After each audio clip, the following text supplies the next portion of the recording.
যথাসময়ে ভোট না হলে ক্ষতিগ্রস্ত হবে জাতি, শঙ্কা বাড়বে ফ্যাসিবাদ আবারও ফিরে আসার।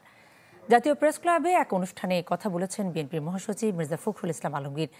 অন্য এক অনুষ্ঠানে সালাউদ্দিন আহমেদ আহ্বান জানান নির্বাচনী রোডম্যাপ নিয়ে সন্দেহ পোষণ না করার। তবে ইসির দেয়া রোডম্যাপকে সুষ্ঠু ভোট ভণ্ডুলের নীল নকশা বলছে জামায়াত। প্রাণ কফি ক্যান্ডি, কররা কফির কঠিন স্বাদে হাইকে বলো বাই। প্রাণ কফি ক্যান্ডি, হাইকে বলো বাই। জাতীয় প্রেস ক্লাবে রক্তাক্ত জুলাই বইয়ের মোড়ক উন্মোচন অনুষ্ঠান।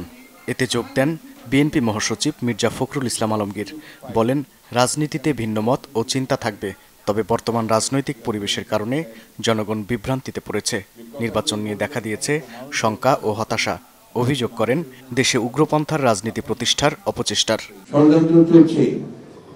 সেই ষড়যন্ত্র হচ্ছে যে এই মধ্যপন্থা রাজনীতি, উদারপন্থী রাজনীতি, উদারপন্থী গণতন্ত্র তাকে সরিয়ে দিয়ে একটা উগ্রবাদের রাজনীতিকে নিয়ে আসা বাংলাদেশে, এটাও বাংলাদেশের জন্য চরম ক্ষতিকর হবে। আমাদেরকে সেই জন্যে এই উদারপন্থী গণতন্ত্রকে প্রতিষ্ঠা করবার জন্য ঐক্যবদ্ধ হয়ে কাজ করতে হবে। অন্য এক আলোচনায় দলটির স্থায়ী কমিটির সদস্য সালাউদ্দিন আহমেদ নির্বাচনী রোডম্যাপ নিয়ে সন্দেহ পোষণ না করে আলোচনায় বসার আহ্বান জানান।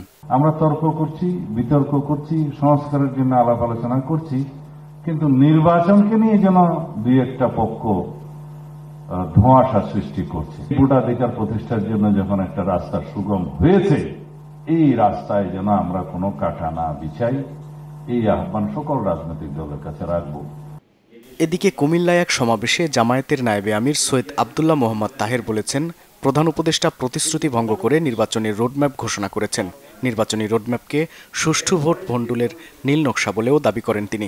প্রধান উপদেষ্টা তার ওয়াদা ভঙ্গ করে সংস্কারের চূড়ান্ত পর্যায়ে সিদ্ধান্তে পৌঁছার আগেই নির্বাচনের তারিখ ঘোষণা করছে। জামায়াতের নায়েবে আমির জানান, ফেব্রুয়ারিতে নির্বাচনে জামায়াতের আপত্তি নেই, তবে অবাধ ও নিরপেক্ষ নির্বাচনের জন্য কিছু বিষয়ে সুরাহা হওয়া খুবই জরুরি।